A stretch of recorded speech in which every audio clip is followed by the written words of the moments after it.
Hi, my name is Kyra. I'm a grade 11 student at Oak Bay High School. I live in Victoria, BC, Canada. My English class read Macbeth by William Shakespeare.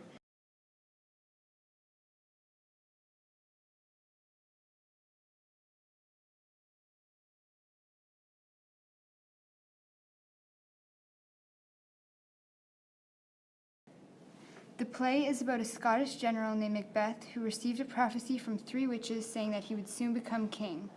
Driven by his and his wife's ambition, he kills King Duncan and takes the throne himself. Shakespeare was born April 1564 in Stratford-upon-Avon, United Kingdom. He married Anne Hathaway in 1582. Shakespeare's plays were performed in the Globe Theatre. Flags would be mounted to show what genre of play was being performed at the time. White flags represented comedies, black flags represented tragedies, and red flags represented political plays. There was a flag of Atlas holding the globe that had a quote underneath, "All the world is a playhouse." It was mounted at all times except in 1593, 1603, and 1608, when they had to shut down the theater due to the plague. There were three groups of people who would watch the plays. The peasants, also known as groundlings, would sit on the ground right in front of the stage.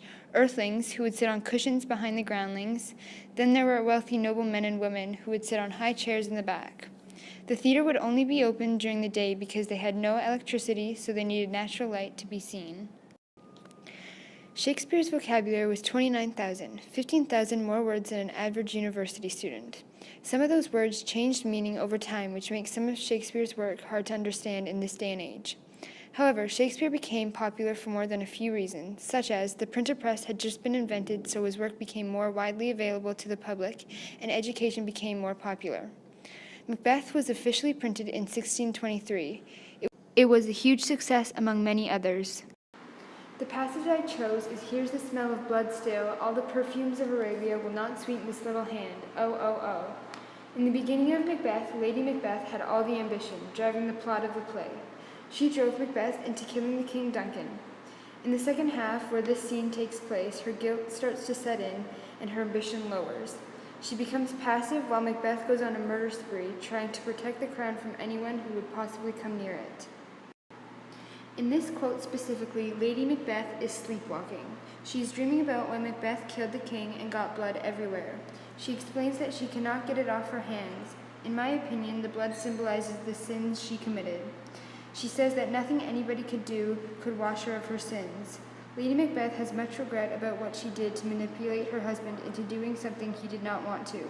She feels it is her fault for all the deaths because she was the one to initiate Macbeth's ambition. Her guilt drives her insane, which later leads to her death. I chose this passage because it shows how strong Lady Macbeth's ambition was in the beginning of the play, but later becomes passive, having nothing to do with Macbeth's decision-making. I thoroughly enjoyed reading Macbeth. I hope to read more of Shakespeare's work in the future. I hope you enjoyed my video. Thank you for watching.